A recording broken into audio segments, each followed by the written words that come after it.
Yes, ma'am, you are audible. But it's clear that I think there is a problem with their network. Yeah, because my audio is, I can see it's on unmute. Right. So people who have joined us, Dr. Alka, and I. One has been unmuted. His mic. हटा दीजिए slide. Stop share. Okay. So on national education policy, I'd like to share India has three to date. The first came in 1968 and the second in 1986 under Mrs. Gandhi and Rajiv Gandhi regime respectively.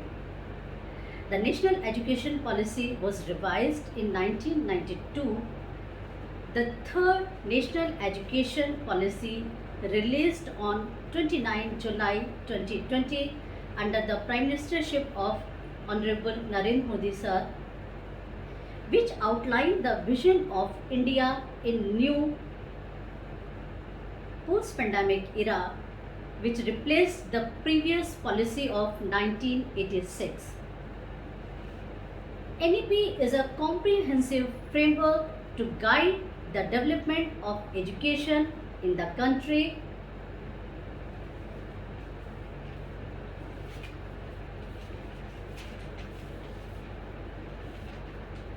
This national education policy is a holistic approach, it's a revolutionary approach to change the scenario, the sustainable development of any nation. What is the beauty of this national education policy is CBCS, API, CAS, SQAF जो liberty देती है हम teachers को self assessment की. आप जो assistant professors बैठे हुए हैं उसमें से बहुत लोग जो है नेशनल एजुकेशन पॉलिसी के बेसिक स्ट्रक्चर को जान भी गए होंगे कि what is the basic structure of national education policy. Earlier it was 10 + 2 and now it is replaced by 5 + 3 + 3 + 4 structure, and these structures are divided in preschools, fundamental. Actually I was in very hurry, मेरे कुछ papers जो है ना I forgot in my study room, so little difficulty to connect. Anyway, this national education policy, this can bridge the gap and overcome the challenges. Data science in today's era is a mass movement which is very relevant for the career growth, for the nation growth. Build an innovation social army to enshrine a culture of innovation to benefit mankind. I hope you are getting my point. Mr. Jain, Yes, madam. you are getting my point? Yes. Okay, मैं थोड़ा introduction करना चाहूँगी आपसे. Where from you are? For us to see the PPT now. Yeah, I do have some PPTs. किसी भी एक parent के लिए लगभग सब घर में ये समस्या थी कि बच्चों को हैंडल करना बहुत ही मुश्किल काम जो है घर पर पेरेंट्स के लिए हो रहा था, स्पेशली मदर्स के लिए.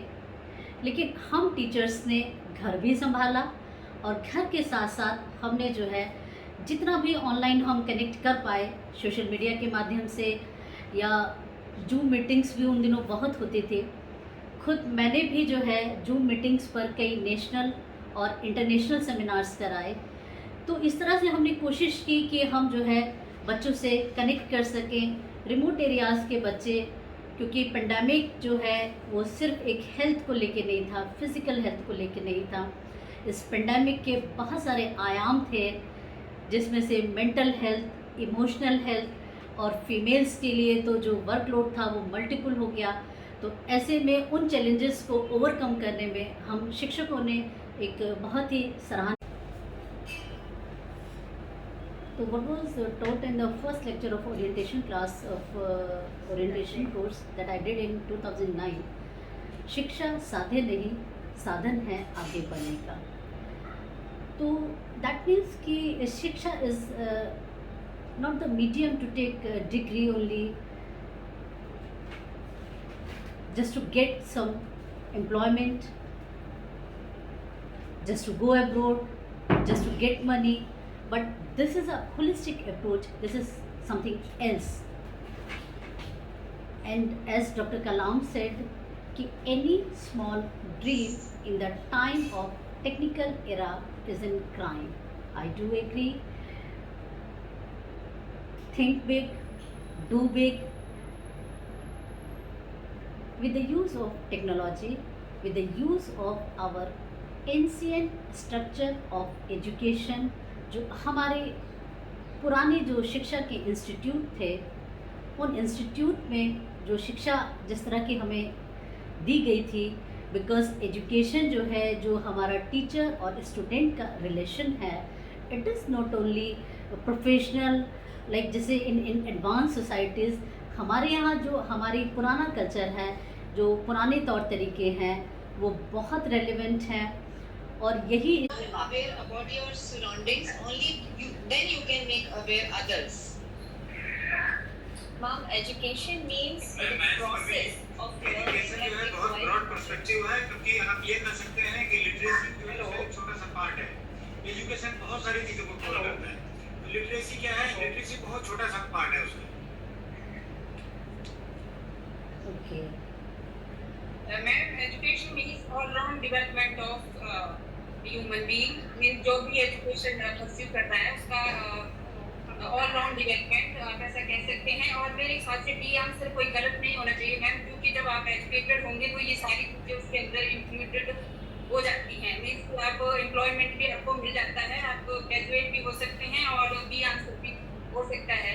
तो मुझे नहीं लगता कि डी आंसर जो है वो गलत है पूरी तरह से, या तो डी आंसर यही एमसी जो मल्टीपल चॉइस क्वेश्चंस होते हैं, जो मल्टीपल चॉइस क्वेश्चंस ये पूछा जा रहा है कि मेन पर्पस क्या है, हो सकता हमें नहीं है। यहाँ ये पूछा जा रहा है कि मेन पर्पस क्या है एजुकेशन का, तो मेन पर्पस जो हमें वही पूछेगा बी। बिल्कुल ठीक, बिल्कुल ये सारे पर्पस के अंदर एक्सक्यूज मी सर, ये सारे पर्पस इंक्लूडेड है, क्योंकि एजुकेशन एक ब्रॉडर टर्म है और इसमें ऑल राउंड डेवलपमेंट मींस आपका मानसिक विकास, आपका social, physical, everything is included in education. अपने आप में ये सारी चीजें हैं, तो मेरे हिसाब से डी आंसर गलत नहीं होना चाहिए। तो फिर इसमें मेन वर्ड लिखा नहीं होना चाहिए, पर्पस वर्ड लिखा होना चाहिए। ये क्वेश्चन मेरे को एमसीक्यूज लग रहा है। I think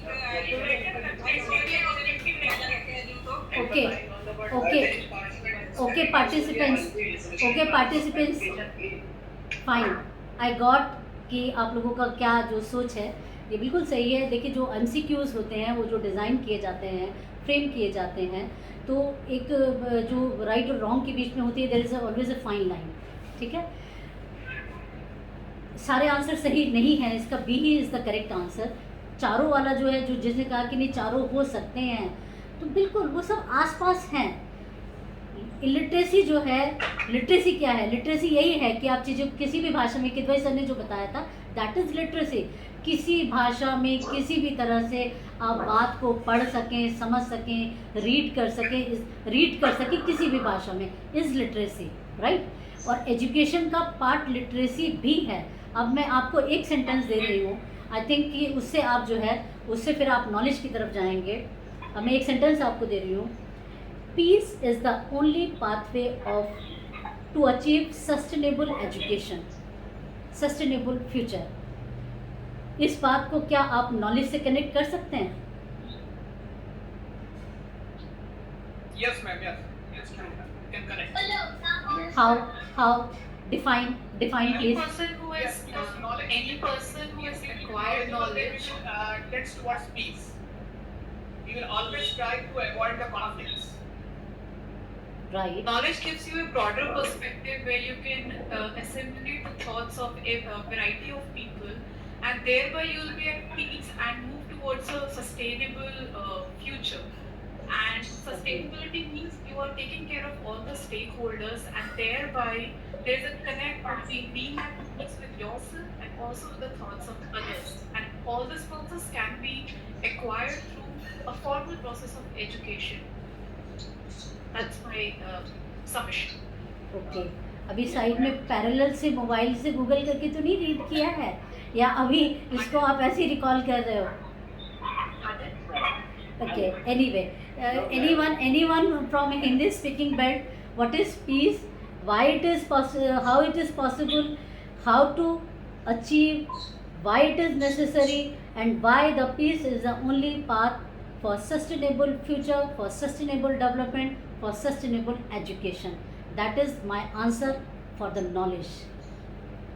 Okay, when you learn to achieve the peace in a sustainable way, then I can say you have acquired knowledge, and knowledge is very necessary. Without knowledge there is no meaning of education. Education is a very broad perspective. ऐसा बहुत सारे अभी सब आप लोगों ने बहुत सारे अच्छे अच्छे सही आंसर भी दिए हैं.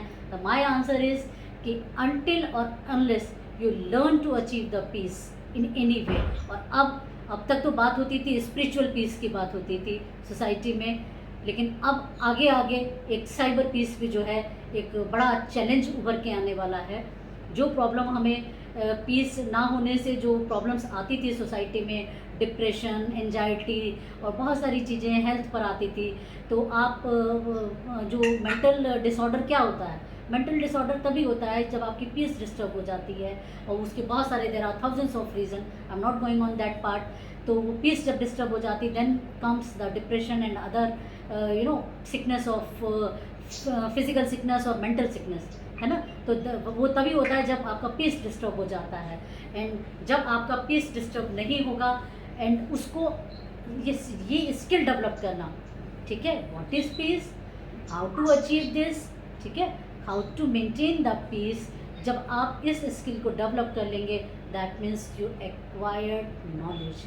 आई hope I am clear to all the participants. Now the last question, what is education and what is literacy and what is knowledge. I hope I am clear to all of you. Even अगर अभी भी आपको नहीं समझ में आया है, तो कितने लोगों को नहीं समझ में आया, कोई बात नहीं. समटाइम्स हम नई चीज़ों को कनेक्ट कर पाते हैं. कुछ हिंदी स्पीकिंग है, उनको मेरी बात नहीं समझ में आई होगी, या कुछ इंग्लिश स्पीकिंग को लगा होगा कि मेरी लैंग्वेज जो है इज़ रॉन्ग, है ना, कुछ लगा होगा. अगर स्टिल क्वेरीज आर देयर तो आप मुझे जो है बताइएगा कि किसको क्वेरी है. मैं फिर से एक बार समझाने की कोशिश करती हूँ, लेकिन मेरे लेक्चर देने का पर्पस तभी सॉल्व होता है जब आपको 3 बातें समझ में आ गई हो. What is education, what is literacy and what is knowledge. जब आपको 3 बातें समझ में आएंगी तभी आपको जो है आप NEP को के एग्जीक्यूशन में, इम्प्लीमेंटेशन में, बिकॉज NEC का NEP नेशनल एजुकेशन पॉलिसी का इम्प्लीमेंटेशन अच्छे से हो ही नहीं सकता है. उसका पर्पस फेड हो जाएगा, उसका पर्पस सॉल्व नहीं हो पाएगा जब तक हम इन 3 बातों को नहीं समझेंगे. तो अगर अभी भी किसी को नहीं समझ में आई है तो यू कैन आस्क, और फिर हम यहीं पर इसको कंक्लूड करते हैं. कितने लोगों को नहीं समझ में आया, अगेन बताइएगा प्लीज़. हो सकता है मैं कोई एग्जांपल से समझा. वेरी वेल एक्सप्लेन, है ना. किसी और को कोई लग रहा है कि अगर अभी भी नहीं समझ में आया है तो अभी भी पूछ सकते हो. मैं थोड़ा किसी और एग्जांपल के माध्यम से समझा सकती हूँ.